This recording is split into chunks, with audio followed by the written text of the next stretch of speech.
Bonjour Guillaume Dozou, Bonjour Richard, bonjour à tous. merci de nous rejoindre Guillaume, notre chroniqueur musique ciné dans cette année-là, ravi de vous retrouver pour parler cinéma et pour parler d'un très très grand Martin Scorsese cet après-midi, dont le dernier film est toujours à l'affiche, hein, même si les avis sont un peu partagés, on y reviendra, Hugo Cabret.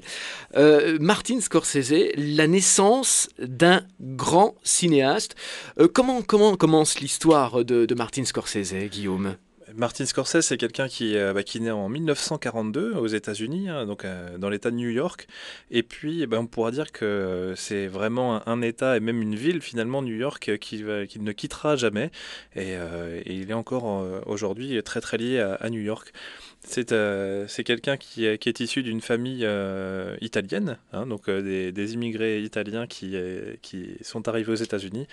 Et Ils étaient nombreux d'ailleurs à l'époque, hein. Oui, oui, effectivement. Donc, il fait partie de toutes ces populations-là, finalement. Et Martin Scorsese va très très tôt au cinéma. Ses parents l'emmènent au cinéma parce que physiquement, il n'est pas fait vraiment pour faire du sport. Ah Donc, bon? Ça voilà. commence comme ça. Donc, ses parents décident d'occuper l'esprit de Martin Scorsese en l'emmenant au cinéma. Et forcément, il commence à faire quelques belles découvertes à ce moment-là. Ouais. Et quels sont les films qui le marquent durant son enfance? On a beaucoup de films. Alors là, pour son enfance, c'est, on va dire, le milieu des années 50. Donc, on a les films d'après-guerre qui sont très marquants pour lui. Bah, évidemment, tous les films avec Humphrey Bogart, par exemple. Donc, vraiment, on va dire l'âge d'or du cinéma américain.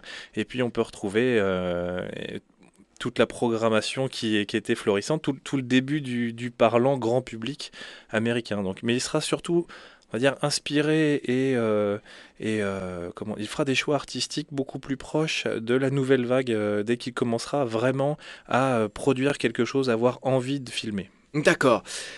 Il démarre avec le court métrage, lui aussi. Et oui, oui, oui, oui, c'était le passage obligé, hein, puisque à la fin des années d'études de cinéma, eh bien évidemment, on présente comme travail de fin d'études des courts-métrages. Mhm. Et est-ce qu'on a une idée des premiers courts métrages de Martin Scorsese? Oui, oui, bien sûr, puisque ils sont édités en DVD, hein, on peut les trouver, on peut commencer déjà à décortiquer la carrière de Scorsese à travers ses premiers courts-métrages, sont tout à fait accessibles, et on commence à découvrir des thèmes qui seront très présents tout au long de sa carrière, et que c'est toujours le cas. On parle souvent tout simplement, hein, de famille américaine italienne. Oui. On parlera on va dire, de regard acerbe sur la société. On parlera beaucoup de la ville, de la présence de la ville dans tous ces films. Tout de suite, on retrouve vraiment des choses qui finalement bâtiront sa carrière. Ouais, et j'imagine qu'en termes de mise en scène, ces courts métrages, est-ce qu'on devine déjà dans ces courts métrages, vous qui les avez vus, Guillaume, le grand réalisateur qu'il sera? Oui, on trouve des choses déjà, effectivement, parce que la mise en scène, la façon de diriger les acteurs est déjà très, on va dire, très fiévreuse, quoi, très Ouais. nerveuse. Martin Scorsese, c'est pas quelqu'un qui va tout de suite aller dans le mélo ou qui va faire traîner les plans. Et c'est quelque chose qu'on voit vraiment tout de suite dans ses premiers courts-métrages, hein. C'est le début des années 60. On est en 63, 64. C'est là qu'on commence à avoir un petit peu la patte Scorsese on a par exemple, alors évidemment les titres sont en anglais, ils sont pas sortis en France à l'époque, Mhm. mais It's Not Just You Murray par exemple, c'est un quart d'heure avec un petit groupe de personnes. Enfin, franchement c'est quelque chose à découvrir. On a déjà on va dire le débit qu'on peut reconnaître ensuite chez ces acteurs fétiches. On a vraiment des grands dialogues et des choses, oui, vraiment fiévreuses finalement. Venons-en maintenant, Guillaume, à ses influences. On en a un petit peu parlé tout à l'heure, mais ses influences sont réellement italiennes. Alors, de par sa famille évidemment, on l'a dit, mais également par le cinéma italien. C'est un cinéma qu'il aime beaucoup, qu'il affectionne tout particulièrement. Voilà, le cinéma italien, toujours finalement le cinéma d'après-guerre italien. On retrouve des films comme Rome, ville ouverte ou Le voleur de bicyclette, des choses, des films finalement qui marquent le cinéma européen et qui, aux yeux de Martin Scorsese, finalement est toujours la source, quoi. Le cinéma européen, pour lui, c'est toujours la base de Mhm. l'art qu'est le cinéma. Donc des Bertolucci, des gens comme ça qui se réclameront aussi plus tard comme Scorsese du cinéma italien, eh bien vraiment sa référence principale, ce sera la nouvelle vague, je l'ai dit tout à l'heure, et le cinéma italien des années 50 et ensuite 60. Et le néo-réalisme italien, hein, c'est ce style-là qui va beaucoup l'influencer. Exactement, oui. Et puis il y a justement, et ça on l'évoquait tout à l'heure, les thèmes qui vont revenir très fréquemment dans les films de Martin Scorsese. Voilà, alors, très souvent, c'est assez violent hein, finalement comme film, que ce soit dans les années 70 ou 80, le thème de la violence est beaucoup traité. Même dans ses premiers courts-métrages, un s'appelle The Big Shave, donc finalement le grand rasage, Ah pour oui, être c'est terrible précis. ça. Il est incroyable ce Alors voilà, court-métrage. 5 minutes où finalement Martin Scorsese filme quelqu'un en train de se raser. Et alors évidemment, on est complètement dans on va dire la critique de la consommation à outrance, hein, donc les États-Unis évidemment en première ligne. On a quelqu'un qui décide de se raser, donc qui prend son temps et qui se rase une première fois. Et puis ensuite, il décide que ben non, il y a encore quelque chose à raser, donc il continue de se raser. Et ça dure 5 minutes. Et évidemment, vous ferez peut-être pas le test chez vous, mais si vous vous rasez 5 ou 6 fois d'affilée, au bout d'un moment, ça se passe un petit peu moins bien pour vous. Ouais, et c'est assez terrible hein, à l'image quand C'est même. pas Hein. évident à regarder, effectivement. En plus, bon, on n'a pas non plus des budgets qui vont faire des effets spéciaux très gore, hein, évidemment. Donc c'est suggéré. Et comme d'habitude dans le cinéma, quand c'est suggéré, c'est encore pire. Mhm. D'autres thèmes qui reviennent souvent dans sa filmographie? La ville de New York, hein, qui est quand même très très présente dans les titres déjà, puisqu'on a Gangs of New York par exemple, on a la ville New York, New York, donc la comédie avec Robert De Niro, mais on a aussi Taxi Driver qui se passe à New York, et il a une façon de filmer cette ville de New York vraiment vraiment particulière. On l'a dans Mean Streets également, qui est son premier long métrage. On est vraiment avec lui en train de marcher dans New York et si possible dans des quartiers de New York très très peu fréquentables, quoi, avec Mhm. des gens très peu fréquentables d'ailleurs. Et puis il y a les codes moraux, les codes liés à la famille, les codes liés à la religion, tout cela est très présent. Hein. Oui, oui, bien sûr. Là, et on a pour Martin Scorsese une éducation catholique très très présente et Ouais. même quand il traite du Christ, hein, puisqu'on a la dernière tentation du Christ, par exemple dans sa filmographie, évidemment, on sent que tout ça est issu d'une culture très très ancrée familialement chez lui. Filmographie sélective, ça c'est pas facile hein, de tirer comme ça un ou deux films dans cette filmographie extrêmement riche de Martin Scorsese, d'autant qu'on a plusieurs genres hein, qui se détachent. Qu'est-ce que vous avez envie de mettre en avant dans cette filmographie impressionnante, Guillaume? Bah, je pense qu'il y a quand même pas mal de choses récurrentes. Et ce qui est intéressant, c'est qu'on ne peut pas dire qu'il ait des périodes particulières. On peut avoir tout au long de sa carrière, par exemple, des passages vers la musique ou le documentaire musical. Mhm. Là, très récemment, est sorti un documentaire de plus de 3 heures sur la vie de George Harrison. Et puis, en parallèle, il sort Hugo Cabret, dont on va parler tout à l'heure, qui est plutôt un conte enfantin issu d'un livre. Ouais. Donc, il va vraiment toucher à tout. Et je pense que ça vient du fait que le début de sa carrière marque on va dire son entrée dans le documentaire musical par Woodstock. C'est un des monteurs du film Woodstock. Et donc, finalement, dès le départ, il sera à cheval entre la musique et le cinéma pur et dur. Donc s'il y a des films à retenir, bon, New York, New York, c'est intéressant parce qu'il traite de la ville de New York, c'est une comédie musicale et c'est un film, on va dire, classique. Donc là, tous les genres de Scorsese sont réunis. Et puis ensuite, j'aurais tendance à retenir, par exemple, Les Affranchis, La Dernière Tentation du Christ en particulier, Shutter Island qui est sorti il n'y a pas longtemps avec Ouais. une de ses égéries masculines, Leonardo DiCaprio, où là on a vraiment un voyage intérieur très très intéressant Mhm. et assez intense finalement à vivre, dans la même veine que Les Infiltrés, toujours avec ce DiCaprio. Et puis, bon, évidemment, la Palme d'Or, Taxi Driver, qui est vraiment un incontournable avec... Ça marche toujours à notre époque, Taxi Driver. Taxi Driver, on le regarde toujours avec la même intensité.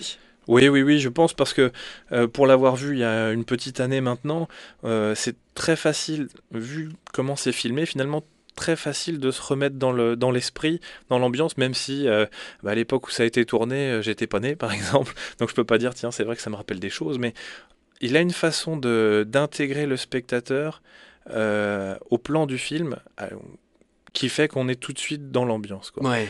Et on l'a pour des choses pourtant très lointaines comme la valse des pantins, un film qui est plutôt sur finalement la télévision et l'idée que se fait par exemple Robert De Niro pour le coup du monde de la télé, comment on rentre dans le spectacle et même avec des sujets qui peuvent paraître lointains à la majeure partie des spectateurs, mais on rentre tout de suite dans Mhm. l'ambiance du film, dans l'univers quoi. De Niro qui fera ses débuts également hein, dans Taxi Driver Exactement. et avec qui il va tourner une bonne dizaine de films au C'est moins. ça, Hein. oui. De Niro, c'est quand même un acteur très très présent dans la filmographie de Scorsese. On a quand même Enfin, c'est quelqu'un qui est assez fidèle. Hein. Scorsese, tout au long de sa carrière, garde par exemple la même monteuse. Ah Donc oui, c'est d'accord. vraiment une ambiance très familiale, comme on a pu le voir avec Chabrol aussi hein, tout au long de sa carrière. C'est Ouais. quelqu'un qui s'oriente beaucoup vers donc De Niro on l'a dit, mais aussi Harvey Keitel par exemple qui est assez présent, surtout au début de la carrière de Scorsese. Bon DiCaprio on l'a vu, mais c'est vrai que c'est quelqu'un qui aime s'entourer, et mais qui globalement pour ses acteurs principaux s'entourent plutôt d'hommes. Il est plutôt quelqu'un de confiance avec les hommes. On n'a pas de récurrence dans les actrices. Alors quand on regarde le dernier film de Martin Scorsese, qui est encore à l'affiche, hein, puisqu'il s'agit d'Hugo Cabret, film qui est sorti pour les fêtes, hein, à la toute fin de l'année 2011, on se dit, ça y est, il s'est assagi finalement, il est très sage, il est retombé en enfance. Peut-être, il n'y a pas de raison. Peut-être un retour aux origines aussi, puisque, Ah, voilà, on y arrive. Ce sont plutôt les origines comme alors. par hasard, mais bien sûr, Ouais. Hugo Cabret, c'est son premier film en 3D déjà, de Scorsese. Donc il a cédé à la tentation. Peut-être, ou à la pression des studios, je ne sais pas. Ouais. En tout cas, les critiques sont très partagées sur l'utilisation de la 3D dans Hugo Cabret. Il y en a qui trouvent ça totalement justifié, d'autres qui ne voient toujours pas l'intérêt de filmer des choses en 3D. Bon, c'est vrai qu'il a tendance on va dire, à intégrer cette notion de 3D dès le départ dans l'écriture du scénario, dans son storyboard. Donc forcément, on n'a pas l'impression que c'est un effet spécial rajouté.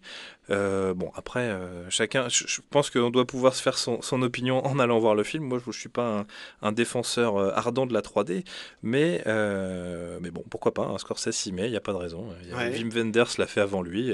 Bon. Et le film est comment alors, Guillaume? Bah, c'est intéressant parce que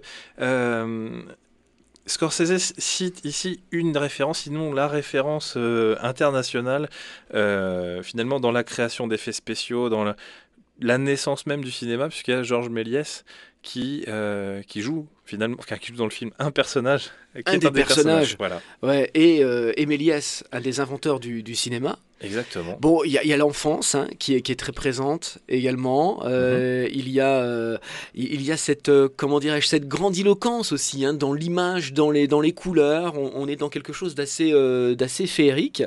Et au final, le public a pas véritablement accroché, je crois, au film. Pour l'instant, non, il y a pas une grande fréquentation finalement pour ce film. Les critiques sont plutôt partagées. On va dire que dans les grandes références littéraires ou journalistiques, plutôt, on a des mauvais avis, quoi. Que ce soit dans, je sais pas, Libé par exemple ou Télérama, on est très très négatif sur le sujet. Cabret, par contre, les Inrocks, même, on va dire, Le Monde, par exemple, hein, qui sont complètement conquis par le dernier Scorsese. Alors, c'est vrai que voir mettre en scène hein, Georges Méliès, en plus c'est Ben Kingsley qui fait Méliès, donc c'est toujours un peu rigolo. C'est pas un personnage qu'on a l'habitude de voir dans un film. Méliès, on imagine simplement le voyage dans la lune. Ouais, c'est Euh, ça. C'est bon, ça. C'est et pas puis évident à mettre en scène hein, un personnage comme celui-là. non, par contre, c'est vrai qu'il y a des idées véhiculées qui sont intéressantes dans le film.